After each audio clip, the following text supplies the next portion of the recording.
It's every Red Raiders favorite podcast. This is the Tech Talk Podcast from Double T 97.3.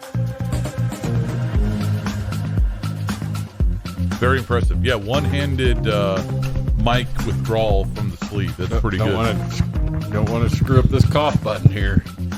Not that I know that it's this one over here. This one right here. Yeah. Must be something with that chair because, I mean... This level struggle with it, too? No. Back in the day? It was just that, not 15 minutes ago, someone in that chair messed up and forgot to say something. Ooh, wow. I put it on the chat line. I'm just kidding. Well, we had ours is the extra secret word of the day because not even we too secret. Yeah. We did not have a show yesterday because the Rangers played their season finale of a victory over the Rangers. Did you do anything special with your afternoon off? I was there at the office, but I actually had that game playing in the background because of the Tom Grieve.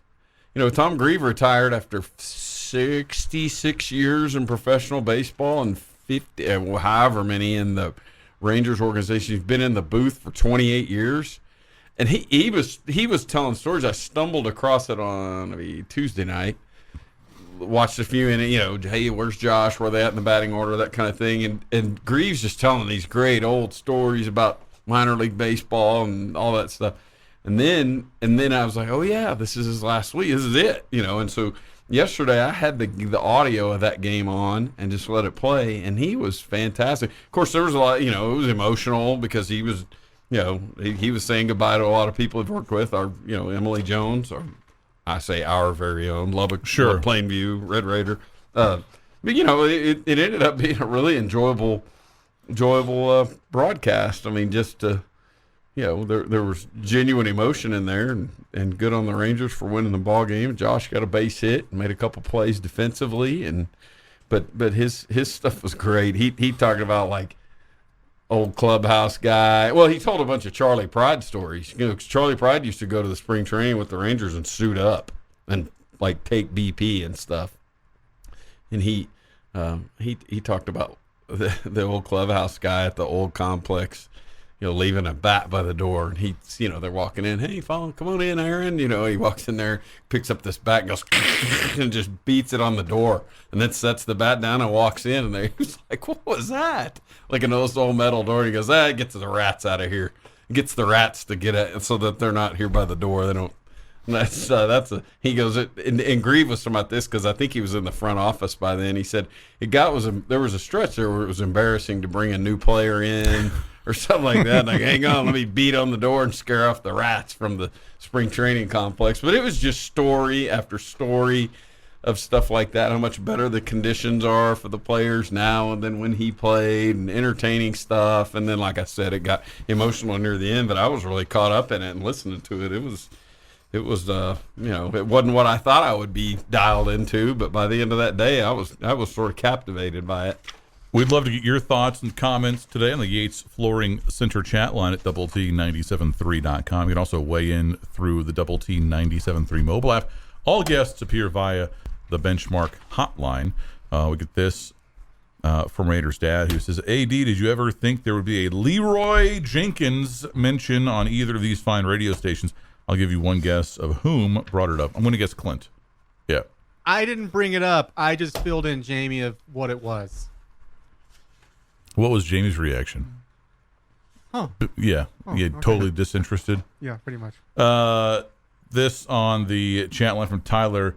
Clint, you missed an opportunity on the bottom line. Have a great rest of your Thursday. I did. 2 big misses in that last segment from me. This on the chat line. Texas Tech is when you mix all the fountain sodas together. All right. We had college football last night, right? UCF and SMU playing a rescheduled game that had been moved from Saturday due to the hurricane. UCF winning that game fairly easily, kind of a blowout, actually. But SMU was up 13-10 a half, and then it ends up being 41. I wrote it down. 41-19. Mm-hmm. I mean, it's like that's a beating in the second half. I mean, 31-6? Because I saw the 41-19 and flipped it over. So, wow, that's a beat down. Then you glance at the little line score deal. I'm like, wait, SMU was up 13-10 a half, and I don't know what adjustment UCF made, or if they just It worked. pulled their head out of their tail or whatever it was. But man, that's a flogging. And then there is no college football tonight. 2 games of note tomorrow. You've got Nebraska at Rutgers, and then Houston at Memphis. And the Cougars, 2-3, 0-1 in the American, visiting a Memphis team that's 4-1, 2-0 in conference play. The Tigers are about a field goal favorite. Do you get any satisfaction out of Houston appearing to kind of implode here, or is it just kind of whatever to you? Yeah, it's kind of whatever at this point. It's probably better that they're doing this. I mean, I say better. We're gonna be recruiting against them. It's probably better that they don't roll into this conference the rolling ball of butcher knives, as opposed to maybe a group that's struggling or that's in complete disarray. I don't know. It's not my problem, but yeah, I think it's probably they're soon to be our problem. You know what I mean? Like we don't need. I'm all for the new Big 12 being competitive and whatever, but and having a good reputation. But the new team in the state, prefer that they be doormat. Or some. Let's win 7 of our next 8 against them or something like that. Probably what you want too, right? Oh, without a doubt. Yeah, I mean, just without a doubt. I mean, Dana Holgerson is 21-18 at Houston. He is 13-10 in conference play, and keep in mind that's with them going 8-0 in conference play last year. So 5-10 outside of that. Yes. And the University of Houston, I mean, just given where they are, finally getting into the Big 12, where they've really, they've been sort of on the outside for 25 or more years. They fancy themselves as being the peer of Texas Tech, Baylor, TCU, Texas, whatever, as opposed to UCF, Tulane, whatever else it is in that I shouldn't have said UCF because they're coming in there, but I get what you're saying. Yeah, they're and so they want to be rolling into this conference, the 2-time conference champs, and not the team that's losing all the close games and. And you wonder, like, okay, are they going to make a move on Dana Holgerson if this thing continues to kind of trend in this direction? I mean, I don't know how much you have paid attention because, it's Houston and, you don't have really any connection to the city or whatever. My hatred for that program keeps me very kind of in tune to what's going on, relatively speaking. Right. And, I mean, he's losing it on the sideline there. Like he's never been one that's very like buttoned down. Right. Even when he was an assistant coach here. But he's just going ballistic. And then what did I do? Hey, you just mentioned Memphis. Oh man. Yeah, that's right. Hey, it could be worse. You could be Texas A&M, whose starting quarterback is out for the season. Yeah, how about that? How about that little revelation? More Tech Talk next.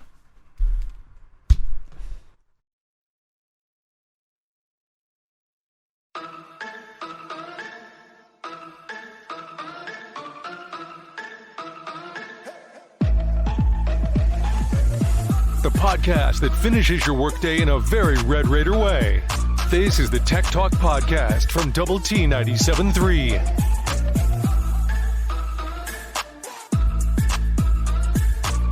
Hey, it's the Juice on Double T 97.3, Double T 97.3.com, and the Double T 97.3 mobile app presented by Happy State Bank. The Juice is brought to you by our very good friends at Specs Wine, Spirits, and Finer Foods. Time for some headlines.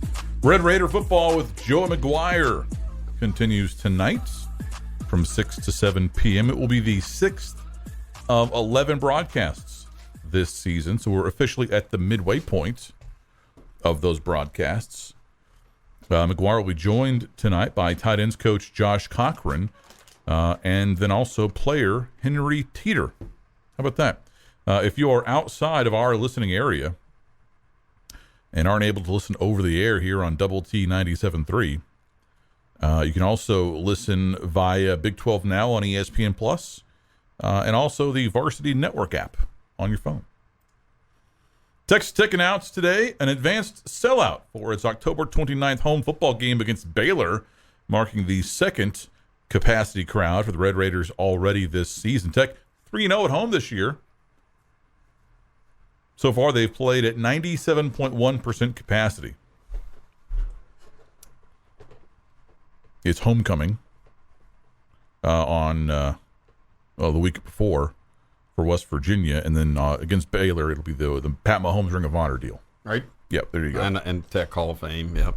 The entire Hall of Fame induction class as well. As you mentioned a second ago, Gus, Texas A&M quarterback Max Johnson has a broken bone in his throwing hand, and he could, as a result, miss the rest of the season.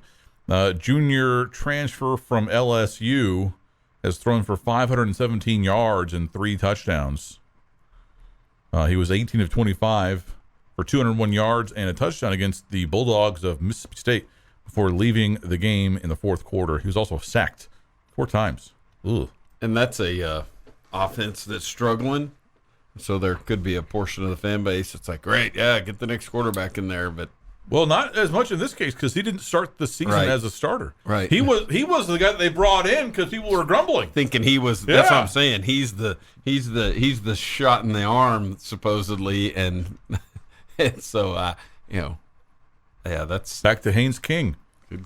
Here we go. Texas quarterback Quinn Ewers, who has missed the past month with a significant injury to his non-throwing shoulder, will make his return to the field against rival Oklahoma on Saturday. Ewers has been dressing for Texas games since his injury on September 10th, but this is the first game where he's been healthy enough to play. He's been a full participant in practice all week with no limitations. You too can join the program. We'd love to hear from you today. Let us know what you think on the Yates Flooring Center chat line at T973.com. Again, the juice brought to you by our friends at Specs Wine, Spirits, and Finer Foods. This on the chat line. Must be deja vu for Houston. First time was getting into the Southwest Conference. Now it's getting into the Big 12. This in the chat line. Not looking good for Texas Tech that Houston keeps on losing. You know, I get what you're saying there, but I think that really only matters if we're talking about a Tech football team that is looking to get a spot in a playoff, right? Mm-hmm. That's the only scenario where the beauty pageant aspect of this thing kind of comes into play. For the Red Raiders right now, just keep stacking up the wins, right? As many as you can get. It's not going to really no one is saying that about Kansas, oh, by the way, right? Kansas went into Houston, won in Houston, beat them up, pretty good. No one is discounting the Jayhawks because of what Houston has become, right? So I don't think I think the same probably applies to the Red Raiders. Yeah, I think you're trying to get to 6 wins. I mean, more. Right, yeah. Hopefully in the next 3 games you get the 6th win. But the objective here at this point, given a couple of losses, get to 6 wins and then figure it out from there. This on the Yates Flooring Center chat line. So glad I don't have to hear about how bad the Rangers are anymore. Well, at least until next year. Until next year. That's there's no doubt that didn't end well, and a lot of speculation. Of course, the Royals can't. Of course, they had already fired the GM right a month or so ago, and so the writing was sort of on the wall. And Kansas City fired Mike Matheny and Cal Eldred last night. That's pretty immediate after the ball game. Like, hey, don't go home. Felt like that too from the get-go when they hired Matheny, that was going to be the outcome in a few years. Babysit. Really came into a hole, and it was, hey, see if you can dig us out a little bit, but probably not going to be the long-term option here. Yeah, and it only got worse with them just not having much success, to the point that we're going to get rid of the GM. And their pitching was a full-on disaster this year, which, anyway, the speculation coming out of that, too, was that this is going to be a busy year, or a busy off season, which for managers that means it'll be, all of this will be happening in the next month, and the first bit of clarity for the Rangers will be Tony Beasley. Does he have a shot at the job, and what's that look like? But I would imagine for the Rangers, unless they're working with someone who is on one of the playoff teams, that they can be actively engaged in that process here pretty quick.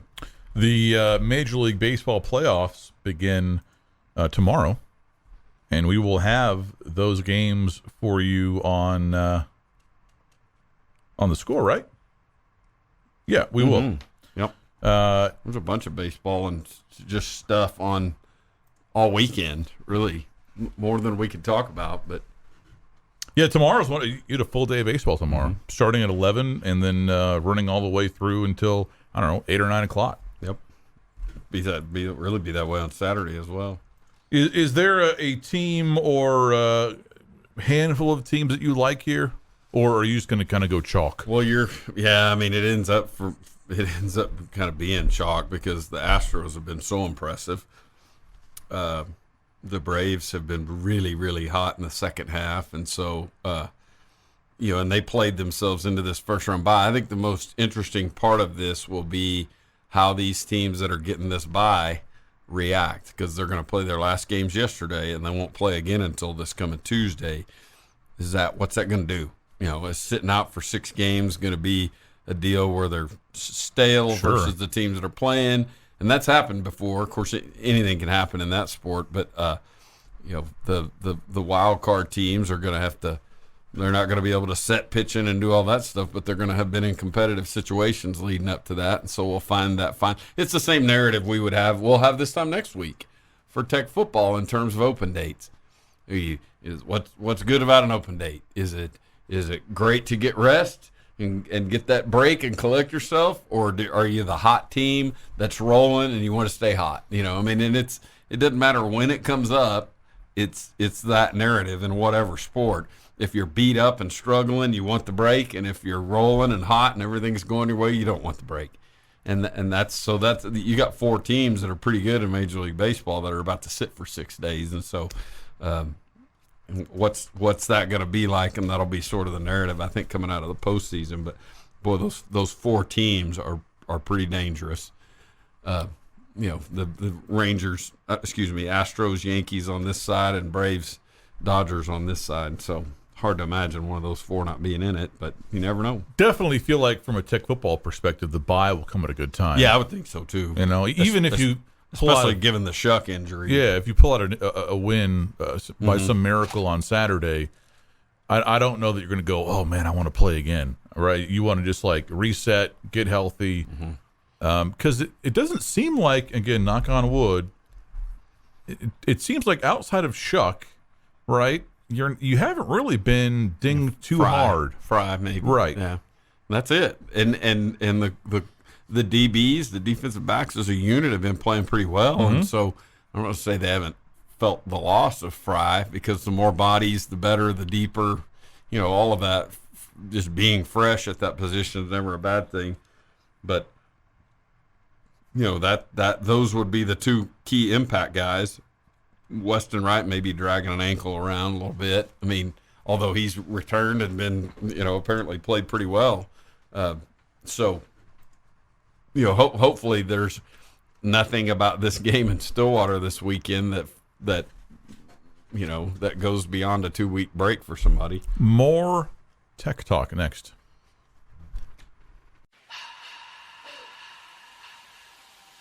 The podcast that finishes your workday in a very Red Raider way. This is the Tech Talk Podcast from Double T 97.3.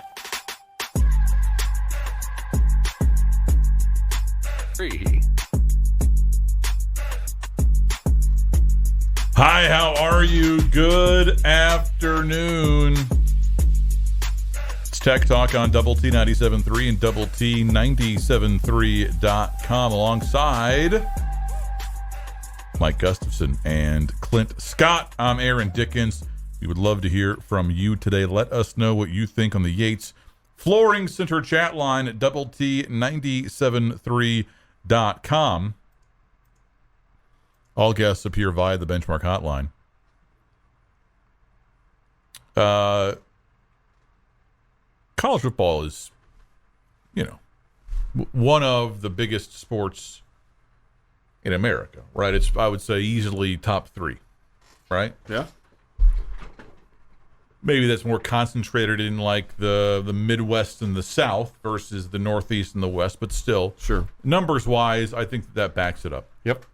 You see that from the media rights deals that are going down. Sure, a lot of passion, a lot of interest, a lot of emotions. Well, you pointed this out to me during the break, Gus.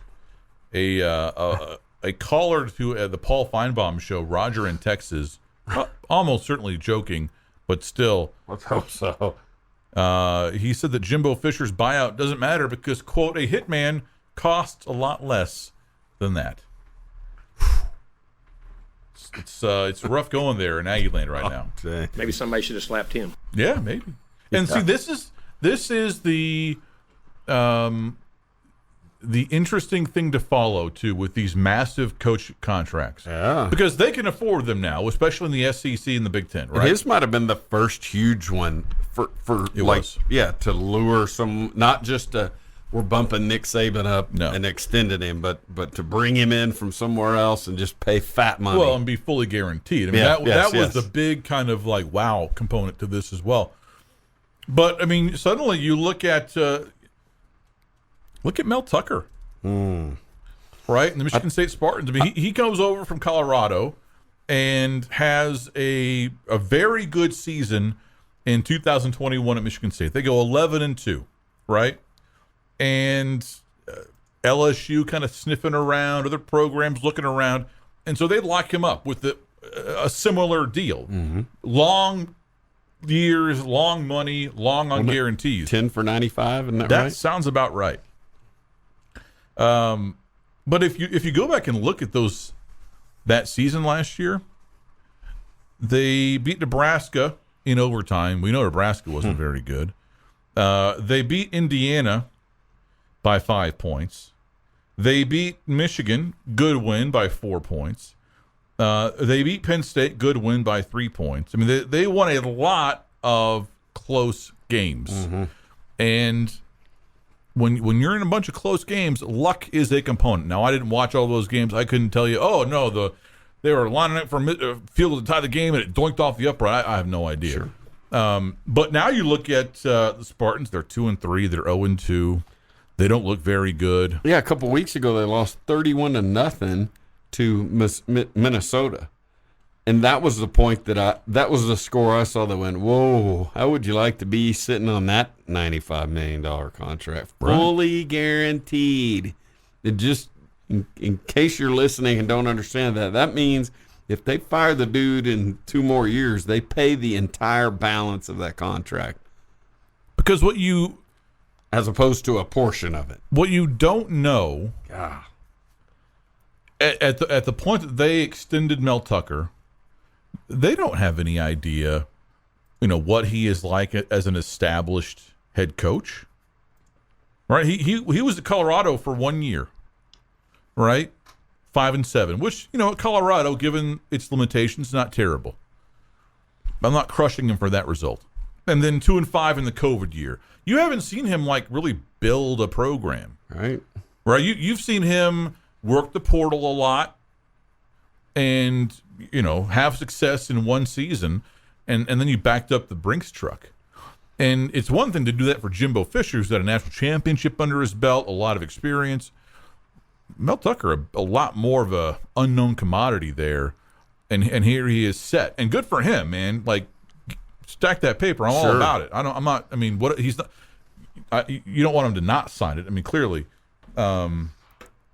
But that just goes to show you. And Nebraska, I think, will be in this boat with their next coach. Maybe Wisconsin as well. I mean, whoever else opens up in those two conferences, look out because they could get on the hook for some big money that even a new sweet TV deal won't allow them to just kind of willy-nilly buy themselves out of after 2 years. Yeah, that's with that kind of money flying around, where does the athletic department feel the impact?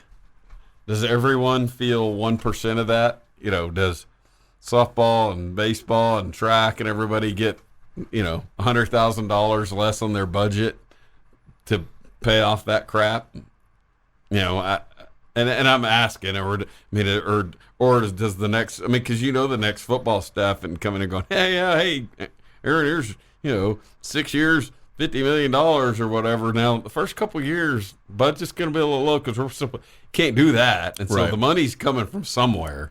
And unlikely that you have, a bunch of boosters that can add up to $80 million.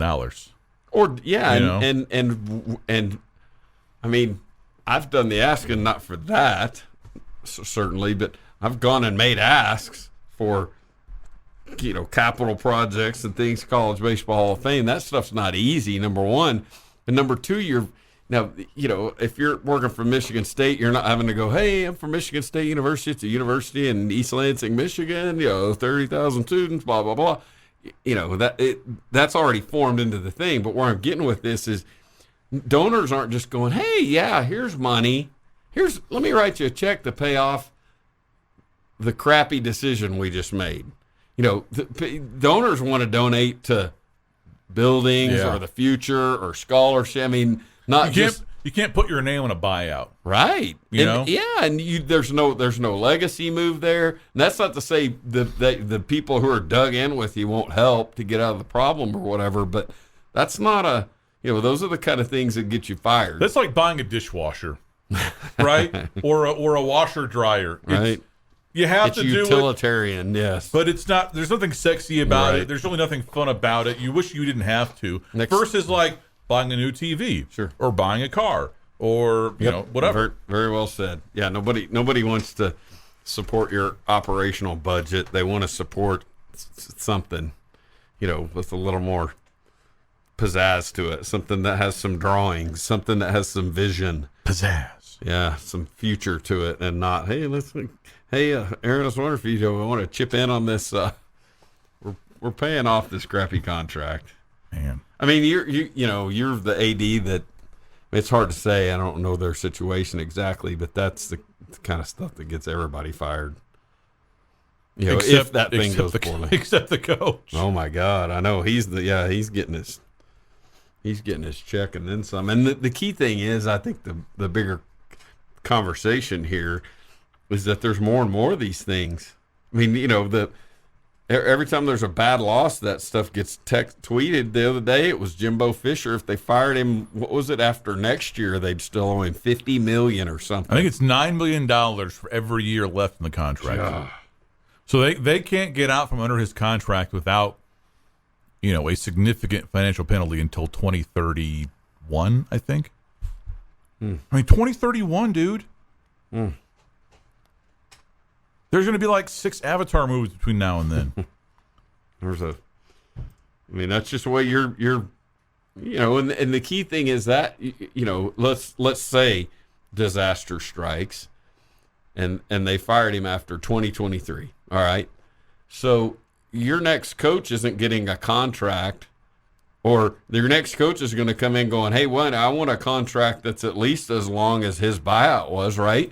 In other words, I'm not coming here for any length of time shorter than 2031. No, you're not paying off your Bentley and getting a Kia. And so although Kias are nice cars, I'm not. The key thing that the Aggies did, and everyone's jumped in line with them by paying this huge thing, is it's like A-Rod signing with the Rangers in 2001 or whatever year that was, $25 million.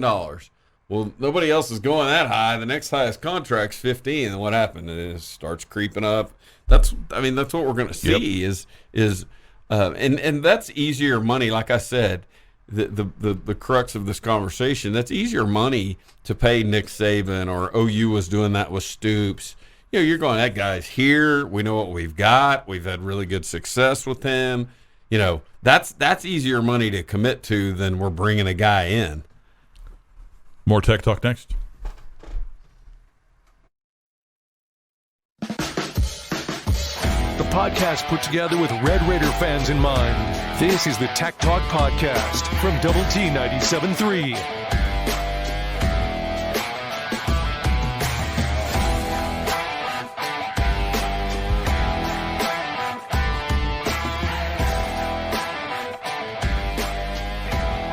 Hey there, it's Tech Talk on Double T 97.3 and Double T 97.3.com with Mike Gustafson and Clint Scott. I'm Aaron Dickens. We're joining you today from the First United Bank Double T 97.3 studio. We're with you until 6 o'clock. We'll have Red Raider football with Joe McGuire coming up at that time.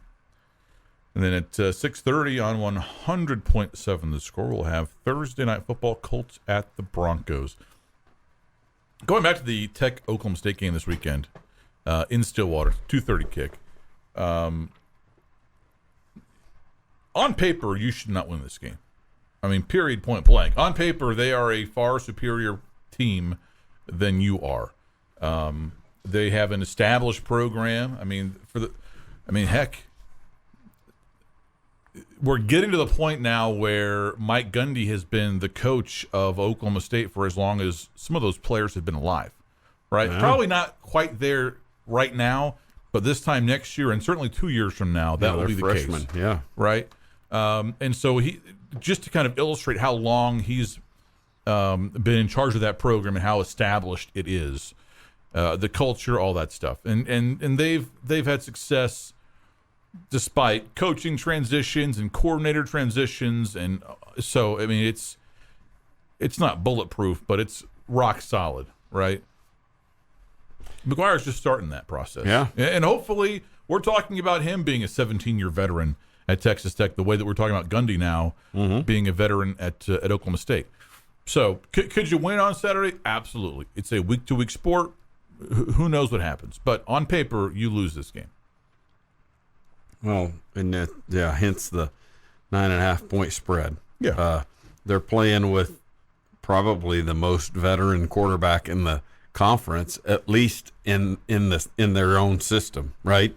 He was more or less born and bred through that program, as opposed to being a transfer or somebody that began starting for them in last year as a junior or whatever. He was playing a prominent role as a redshirt freshman when they came here and got beat, right? In 2019. 2019, he started at Texas Tech, lost that game. And turned it over a bunch. 3 interceptions. Yeah. He has not lost to the Red Raiders since. And has not thrown. He's thrown 1 pick in the 2 games since. Yeah, that's a good player, and so they've got the most veteran quarterback in the conference. I wouldn't necessarily say he's the best player and the best quarterback in the conference, but probably built to take care of business. He's been playing pretty well recently. The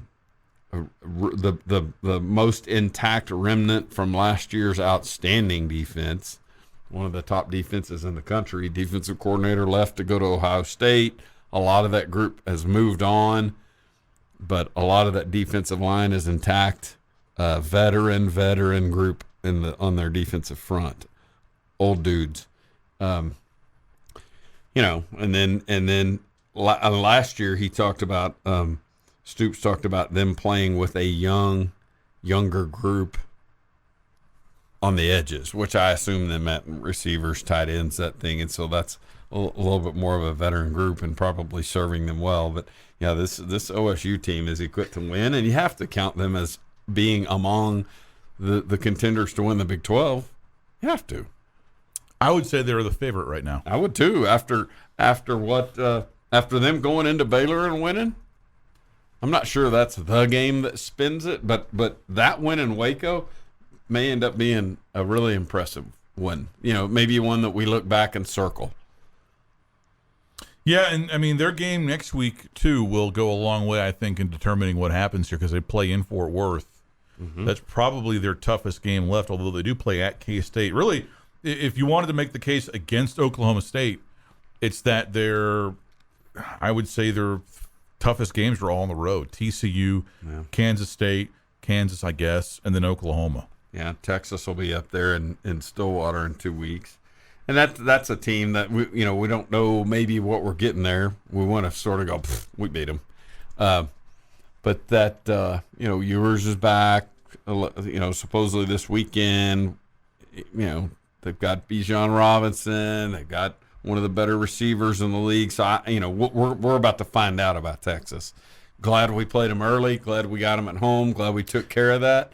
We'll see what happens with them. But that's the team that, the teams that have them left on their schedule that could be interesting. That's all. Yeah, I'm more bullish on Texas than I am Oklahoma, to be sure. Yeah. And we could wake up on Sunday and Texas could get obliterated. Yeah, it could. In it might sound Dallas. stupid. Yeah, Right. It might sound stupid. Wouldn't be the first time for me, Gus. Texas a 7-point favorite in that game. So if Quinn Ewers is who they think he is, right, and if he is kind of who he showed in that Alabama game, then they'll be fine. They might not win the Big 12, but they'll be fine. Oklahoma, meanwhile, I think their issues go beyond just quarterback. Well, let's hope so, because they're a home game and they're remaining on our schedule. So I'd love to go into that game with 6 wins already in the books and a chance to go 7-5 and beat the Sooners. I'd love for it to be bigger and better than that. But I'm just saying, because we've talked about that all season. If this is a bowl eligible team in Coach McGuire's first year, that's pretty good.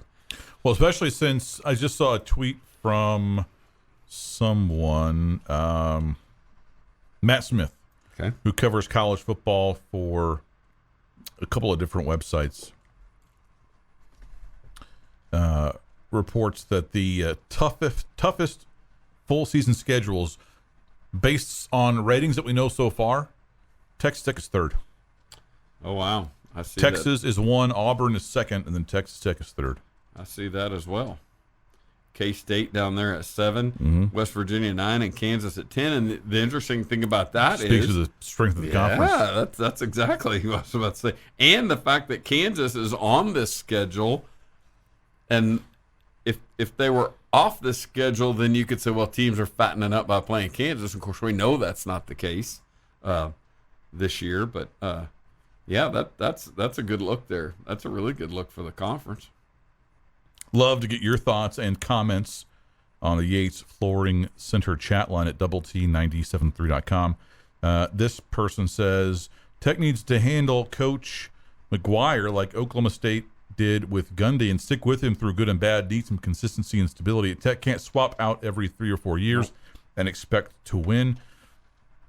I agree with your first part. I'm very bullish on McGuire. I think that they're doing this the right way. Agree. I think the returns so far have been great. I'm all thumbs up on McGuire. So this next statement is not really about him. I don't know that at this point right now you can say that you can't swap out every 3 or 4 years and expect to win. I think that has been the case in the past, right? But I think the transfer portal has thrown all of that up into the air, because no more do you need to land at a place, recruit to your system for 2 or 3 years before you have players that you brought in at key spots that are aged up, right? You can go in, and coaches have done this already, and swap out like 40% of your roster in one offseason. And if you've got a group that's well equipped, you can get 1 or 2 key transfers and fill in a specific need and be in pretty good shape. More Tech Talk next.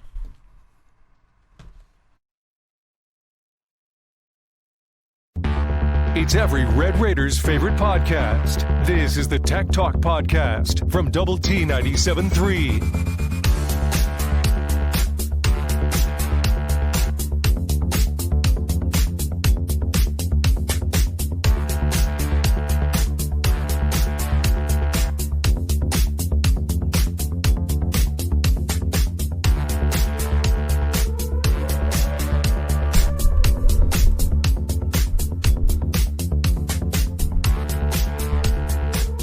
Hey there, it's Tech Talk on Double T 97.3 and Double T 97.3.com.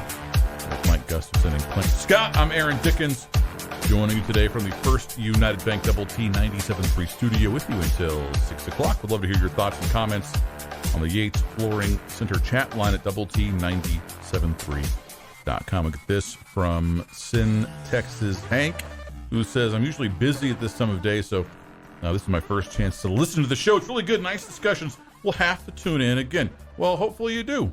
Yeah. Thanks for listening. Yeah, big time. We get this on the Yates Flooring Center chat line. No reason Tech shouldn't make a bowl game as they did that last year. No reason to take a step back. Yeah, I mean, coming into the season, the narrative, of course, Vegas had Tech at about 5 or 6 wins on the over/under. And again, that's not important. It's dang sure not important in the locker room, but it's the sort of thing that gives you a sense of where, where the world sees you, right? Where metrics have you. All those castles up there in Vegas weren't built by poor decision making. But they, that. Well, not their poor decision No, yeah, exactly. Your poor poor decision making. The streets are paved with gold. I think so there that creates a sort of a baseline of expectation, if you will. It becomes your over under.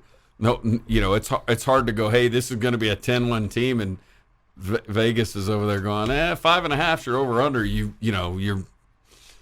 want to be that team that starts the season with an over under of 9.5, 10.5. I mean, that's where we're all trying to get for sure.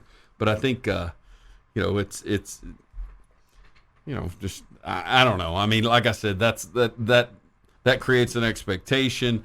Get to 6 wins, get to a bowl game, match last year, and it sets McGuire and his regime.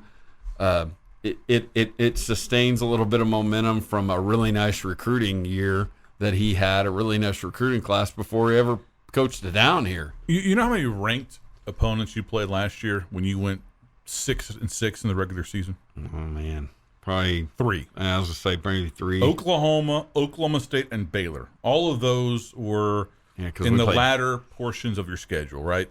October 30th, November 20th, November 27th. Because you're going to play your 5th on Saturday in a row, right? Kansas is still ranked. Oklahoma might be ranked, probably not. TCU is probably going to be ranked. Mm-hmm. You will probably play 7 ranked teams out of the 12 that you'll play this year. You want to know how you made a bowl game last year? Because you played Houston, SFA, and FIU, right? You started out the gate 3-0, and you went 3-6 in the Big 12. If you go 3-6 in the Big 12 this year, you're not making a bowl game. Right. But in terms of your conference performance, you didn't take a step back, right? I mean, you stayed the same, right? You made the same level of the same performance level. And we knew coming into this year, and this had everything to do with that 5.5 over under whatever point it was in the summer that we looked at that. But the Houston and North Carolina State as 2 of the 3 non-conference games was a big part of that schedule, and it's played out to be that way. Now, interestingly, when we go back and look at least from at this point in time, 2022 and 2021, Houston was ranked this year when we played them. Last year they weren't ranked. Last year they ended up going 11-2. Sure. And this year's team has been in a bit of a struggle, but we played them early, coming off of that year last year, and so they were ranked when we played them. And if you're just tuning in, Aaron just read a tweet about a metric of some sort that says, Tech's sitting on the 3rd toughest schedule in the country right now. Yeah, full season schedule. Yeah, full season. Yeah, and we've given some context 2 days ago when you and I were in here. Some context on the 5 of the first 6 games being ranked. The 5 that's only happened 5 times in FBS since 1980. It's the first time it's happened since 1995, and it's the first time also since 1980 that a first-year coach has endured this. Yeah. So I don't. If you go 5-7, I just won't sit here and entertain any kind of like, oh, they're going backwards talk. This won't, because your schedule is significantly more challenging than it was last year, and you started out conference play with 1 fewer win because you had a road date against the top 15 team. And your answer, your response there is analytically, there's no way to argue with it. Emotionally, it's I want to get that 6th win and get to a bowl. I mean, Sure. schedule be damned. That's the talk. And the I think the texter flip side of that too, though, is if you do go 6-6, it will be not just the same. It'll be a massive step forward. And yeah, I'll even say massive because of how tough your schedule is. 6-6 against a better schedule. Because it's a first-year coach, and because you will have gone 4-5 in conference play versus 3-6. And 4-5 in this year's Big 12 is significantly more impressive than 4-5 in last year's Big 12. Yep, no doubt. No argument there, because Kansas was everybody's last place team in terms of preseason polling and picks and that sort of thing. Texas Tech, by the way, next to last in the preseason polls. Another reason why 6-6. So the expectations just weren't great. But Kansas is sitting on 5-0 right now, right? Is that right? Yeah, they're 5-0. Yeah. I get them and TCU mixed up because TCU's 4-0. Yeah, they've already had their bye week. Yeah.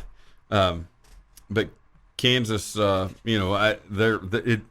as this conference thing has played out, and you start to look at the teams that they have remaining on the schedule, that's pretty rough. Yeah, our friend T-Money806 has this on the chat line. I have 2 big book statements. He's going to big book this. These are predictions. All right, like it. So put them in the big book. I've got a big notebook right here. Put it in the notebook. All right, here we go. All right. I got my pencil ready. Don't write this on your hand. It won't last. No. Right here on the page. T-Money806. With the 10-6 right there. Yeah. See that? It's dated. T-Money806. Tech will be 6-6 going into the regular season finale. Huge. Sign me up. Kansas might win this week against TCU, but that will be it. KU will lose 6 straight to end the season. Would you take that? Would you take 6-6 right now? Yeah, I absolutely would. Really? Because I said before the Iowa State game, if they didn't get Iowa State or TCU, there's no shot at a bowl game. So I 1,000% would take that. Oh, man. I feel like I would try to I kind of want to roll the dice. Steal a 7th. Yeah. It's been so long. Yeah, I don't get it. don't want to roll the dice. I'll take the bowl game, thanks. Give me yeah. No, I'm with you. House money, dude.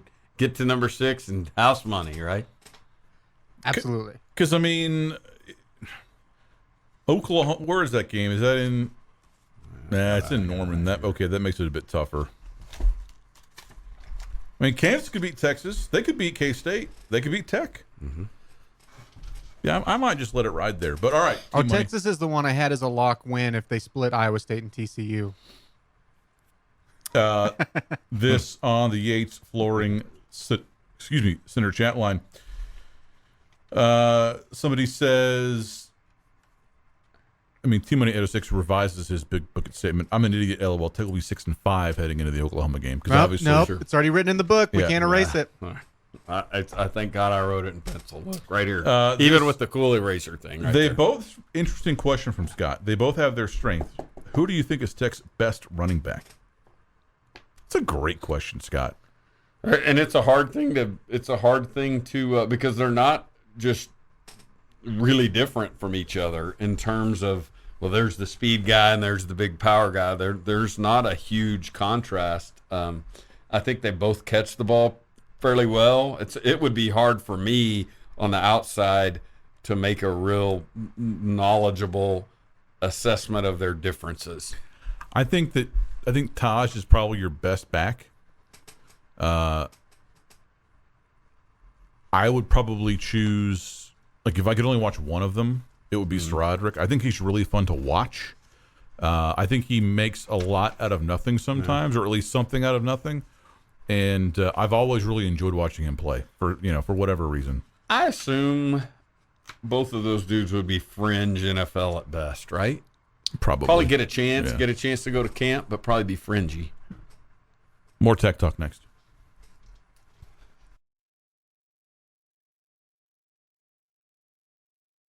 You've been listening to the Tech Talk podcast from Double T 97.3. Check out Double T973.com for more from Lubbock Sports Station.